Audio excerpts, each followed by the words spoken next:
السلام علیکم دوستوں، میں ہوں علی جاوید نقوی۔ ایران کے سابق صدر محمود احمدی نژاد اپنے دور صدارت میں ہی سپریم لیڈر آیت اللہ خامنئی کے قریبی حلقوں کے لیے ناپسندیدہ بن گئے تھے۔ اس کی بنیادی وجہ ان کے بعض بلند و بانگ دعوے اور کرپشن کے کئی الزامات تھے۔ انہوں نے یہ الزام بھی لگایا تھا کہ صدر ہونے کے باوجود ان کی اور ان کے وزراء کی جاسوسی کی جا رہی ہے۔ بظاہر سادگی کا دعویٰ کرنے والے اور گھر سے کھانا ٹفن لے کر ایوان صدر جانے والے محمود احمدی نژاد پوری ایرانی قوم کو دھوکہ دے کر ارب پتی بن گئے۔ ایران میں اسرائیلی حمایت یافتہ رجیم چینج تحریک کے دوران انہوں نے اسرائیلی خفیہ ایجنسی موساد کے چیف سے ملاقات کی اور ایران کی موجودہ حکومت کا تختہ الٹنے کے منصوبے کا حصہ بننے کی یقین دہانی کرائی۔ لیکن اس کے بعد وہ ہوا جس کا محمود احمدی نژاد نے سوچا بھی نہ تھا۔ دوستو، اگر آپ نے ابھی تک ہمارے چینل کو سبسکرائب نہیں کیا تو چینل کو سبسکرائب کر لیں اور ویڈیو کو بھی لائک کریں تاکہ آپ کو ہماری معلوماتی ویڈیوز دیکھنے کو ملتی رہیں۔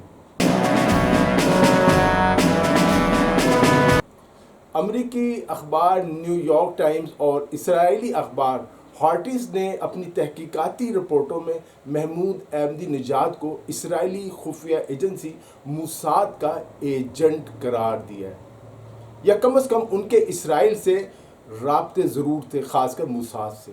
اس رپورٹ کی اشاعت کے بعد محمود احمدی نژاد کے دفتر کی جانب سے ایک بیان جاری کیا گیا کہ سابق ایرانی صدر کے موساد کے ساتھ رابطے نہیں تھے اور ان کی وہ جو ہے اس وقت نظر بند بھی نہیں ہے۔ نیو یارک ٹائمز کی رپورٹ کو مضحکہ خیز اور ہالی ووڈ کی فلمی دعوے قرار دیا گیا۔ ان کی نئی تصاویر بھی جاری کی گئی جن میں وہ اپنے قریبی رشتہ داروں اور دوستوں سے ملاقات کر رہے ہیں۔ یہ سب ان کے میڈیا سیل نے کیا۔ ممکن ہے امریکی اور اسرائیلی اخبار نے کسی منصوبے کے تحت محمود احمدی نژاد کے خلاف رپورٹیں شائع کی ہوں اور ان رپورٹوں کا مقصد ایران کے اندر اختلافات کو بڑھانا ہو، لیکن رپورٹس میں جو واقعات بیان کیے گئے وہ بہرحال ہوئے ہیں۔ ان کے ثبوت ڈاکومنٹس موجود ہیں۔ جو کچھ ہوا رپورٹ میں شائع ہوا اور پھر بی بی سی نے بھی اسے شائع کیا۔ میں آپ کو تمام تفصیل بغیر کسی مرچ مسالے کے بتا دیتا ہوں۔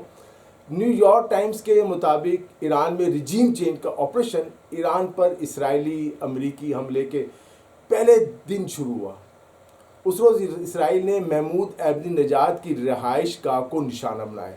اس حملے میں ان کے محافظوں اور ان کی بلٹ پروف گاڑی کو نقصان پہنچا۔ نیو یارک ٹائمز نے اپنی رپورٹ میں 4 سینئر ایرانی حکام کا حوالہ دیتے ہوئے بتایا کہ حملے کے چند منٹ بعد ایک کالی گاڑی آئی اور احمدی نژاد کو لے کر تیزی سے کہیں غائب ہو گئی۔ کار میں سوار افراد اسرائیلی خفیہ ایجنسی موساد کے ایجنٹ تھے جنہوں نے احمدی نژاد کو ایران کے اندر ایک خفیہ سیف ہاؤس میں پہنچایا۔ یہ 4 سینئر ایرانی حکام کون تھے؟ ان کے بارے میں امریکی اخبار نے نہیں بتایا، لیکن یہ چاروں موجودہ ایرانی رجیم کے حامی بتائے جاتے ہیں۔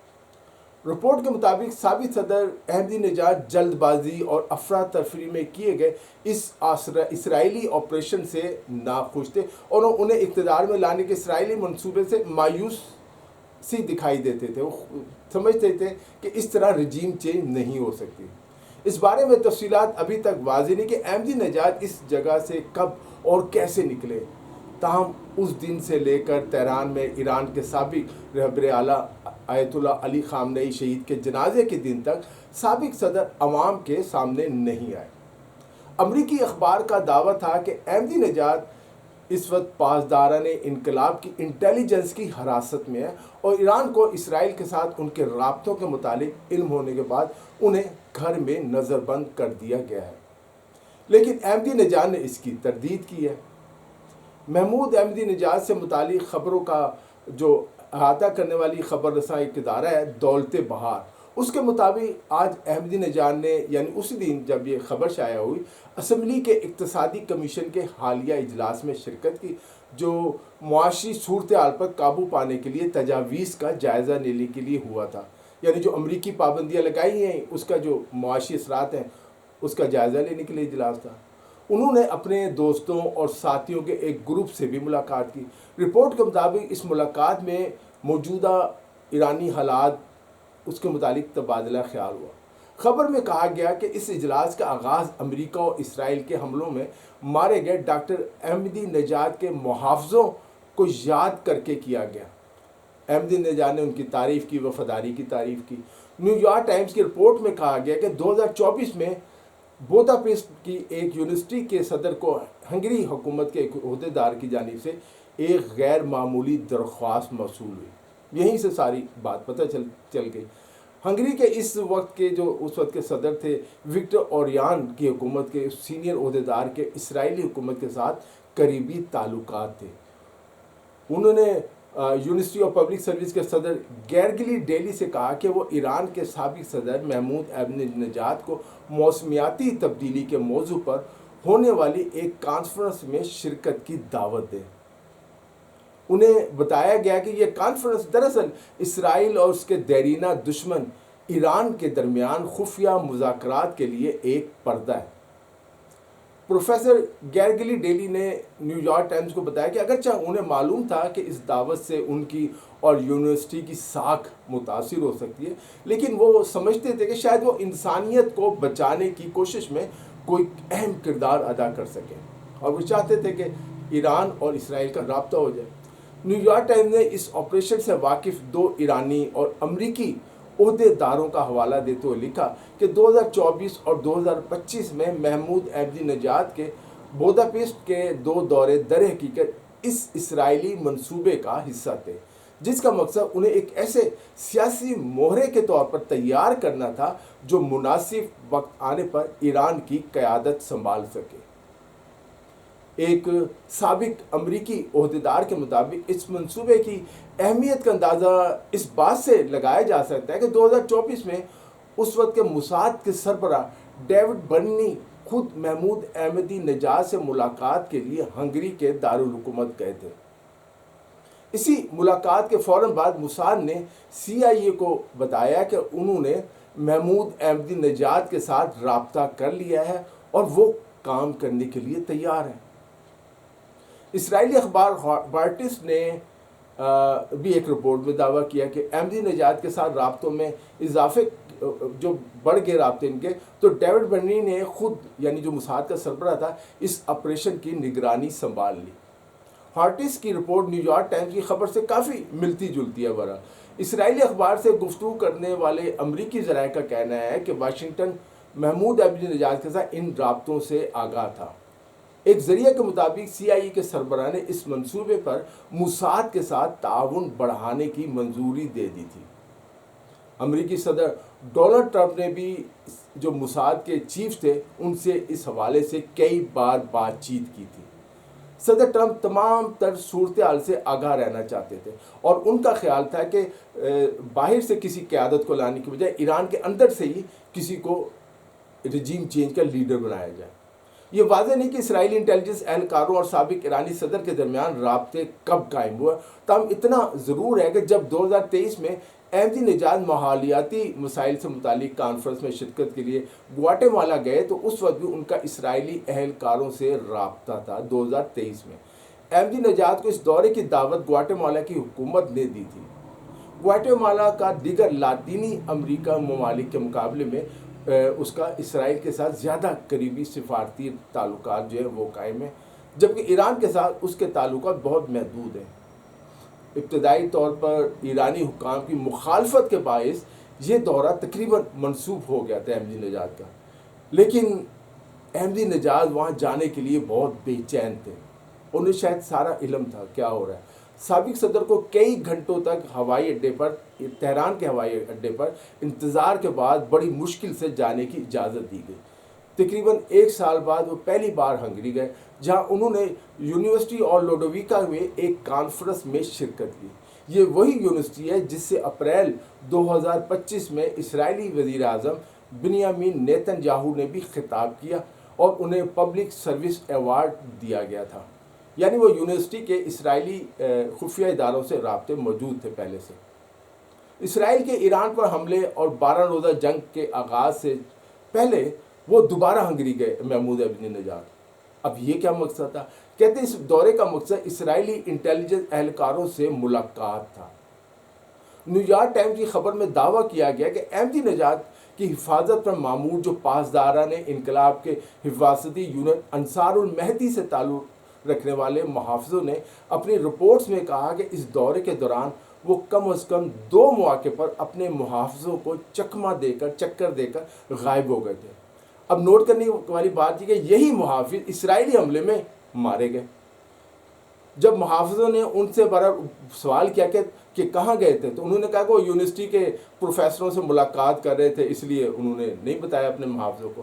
احمدی نژاد نے اس کانفرنس میں روایت کے برخلاف اپنی تقریر انگریزی زبان میں کی، جس میں انہوں نے مشترکہ انسانیت اور عالمی نظام میں تبدیلی کے موضوعات پر بات کی۔ ان کی تقریر میں قرآنی آیات کا حوالہ بالکل بھی نہیں تھا۔ اب سوال یہ پیدا ہوتا ہے کہ آخر کیا وجہ ہے کہ اسرائیل کے خلاف بیانات دینے والے، دعوے کرنے والے احمدی نژاد اسرائیل کے ہی ایجنٹ بن گئے، اور اسرائیل نے ان سے رابطہ کرنے کا فیصلہ کیوں کیا؟ اس سوال کا جواب جو ہے اخبار اپنی رپورٹ میں کچھ اس طرح دیتا ہے کہ اسرائیل کی توجہ احمدی نژاد کی جانب اس وقت ہوئی جب انہوں نے اپنے صدارتی دور میں سخت گیر اسرائیل مخالف موقف سے فاصلہ اختیار کرنا شروع کیا۔ انہوں نے اپنے مخصوص کلر کے، کریم کلر کے اور سرمے رنگ کی جو جیکٹس ان کی ہوتی تھی انقلابی، وہ ترک کر دی، اور عوامی تقریبات میں وہ سوٹ بوٹ میں پہنے نظر آنے لگے۔ ان کے نظریات اور خیالات بھی اچانک بدلنا شروع ہو گئے۔ یہ سب کیسے ہوا؟ یہ بھی ایک راز ہے۔ محمود احمدی نژاد دوبارہ صدر بننا چاہتے ہیں، یہ تو حقیقت ہے، لیکن کئی صدارتی انتخابات میں نااہل قرار دیے جا چکے اور ایرانی حکومت سے مایوس ہے۔ سابق سپریم لیڈر آیت اللہ خامنئی شہید نے بھی انہیں اجازت نہ دی الیکشن لڑنے کی، انہیں نااہل قرار دیا۔ محمود احمدی نژاد کا خیال تھا کہ جب تک موجودہ نظام برقرار ہے وہ دوبارہ اقتدار میں نہیں آ سکتے۔ ان کی یہی سوچ یا اقتدار کی ہوس انہیں اقتدار حاصل کرنے کے دوسرے راستے تلاش کرنے کی جانب لے گئے۔ عبدالرضا داوری احمدی نژاد کے سابق بہت قریبی دوست اور ساتھی ہیں اور ان کے سینئر مشیر تھے، لیکن بعد میں ان کے تعلقات خراب ہو گئے۔ عبدالرضا داوری نے بتایا کہ احمدی نژاد یہ سب پیسے کے لیے نہیں کر رہے، ان کے پاس پیسہ تو بہت ہے، ان کا ایک وسیع معاشی نیٹ ورک ہے، وہ یہ اقتدار کے لیے کر رہے ہیں، صدر اور اختیارات حاصل کرتے ہیں، وہ اقتدار کے اعلیٰ ترین مقام تک پہنچنا چاہتے ہیں۔ احمدی نژاد کے پاس آخر اتنا پیسہ کہاں سے آیا؟ یہ بھی ایک راز ہے، اور ایرانی تو کہتے ہیں کرپشن کی ہے انہوں نے ساری۔ احمدی نژاد اپنے قریبی دوستوں کو کہہ چکے ہیں کہ وہ مستقبل میں ایران کے رہبر اعلیٰ بنیں گے۔ ایک سورس نے نیو یارک ٹائمز کو بتایا کہ احمدی نژاد کو خدشہ تھا کہ اگر جنگ اور اس کے نتیجے میں حکومت تبدیلی کی صورتحال پیدا ہوئی تو حکومت امریکہ اور اسرائیل ایران سے باہر موجودہ اب جو اپوزیشن میں سے کسی شخص کا انتخاب کر سکتے ہیں، اور وہ سابق شاہ ایران کے بیٹے ہیں۔ ان کے بقول احمدی نژاد سوویت یونین کے خاتمے کے بعد اقتدار میں آنے والے سابق روسی صدر بورس یلسن جیسا کردار ادا کرنا چاہتے ہیں۔ دوسری طرف اسرائیلی اخبار ہارٹس کے مطابق محمود احمدی نژاد اسرائیل کے پٹس ان بوٹس نامی ایران میں نظام کی تبدیلی کے ایک آپریشن کا صرف ایک حصہ تھے، اور بھی بہت سے لوگ تھے، وہ کون ہے ابھی تک نہیں پتا۔ اس منصوبے میں ایران کے اندر در اندازی اور اثر و رسوخ بڑھانے کی کارروائیاں، عراق میں کرد فورسز کو اسلحہ فراہم کرنے اور تربیت دینے کا پروگرام، حکومت کو غیر مستحکم کرنے کے لیے دیگر جو اقلیتی گروہوں کو متحرک کرنا اور جنگجوؤں کی نقل و حرکت کے لیے ایک زمینی راہداری قائم کرنا شامل تھا۔ لیکن خود کئی اسرائیلی رہنما اور ادارے بھی اس منصوبے کی کامیابی کے بارے میں زیادہ پر امید نہیں تھے۔ فوجی انٹیلیجنس کے سربراہ شلومی بائنڈر کا تجزیہ تھا کہ اس منصوبے کی کامیابی کے امکانات بہت کم ہیں۔ فوجی انٹیلیجنس کے شعبہ تحقیق کے سربراہ روجن نے بھی ایک جامع دستاویز تیار کی تھی جس میں اس آپریشن پر سوالات اٹھائے گئے تھے۔ اسرائیلی قومی سلامتی کے مشیر نے اس منصوبے کو خیالی پلاؤ قرار دیتے ہوئے منصوبہ بندی کے عمل سے خود کو الگ کر لیا تھا اور کہا تھا کہ یہ ممکن نہیں ہے کہ اس طرح ایران میں رجیم چینج نہیں کی جا سکتی۔ آخر میں اسرائیلی فوج کے سربراہ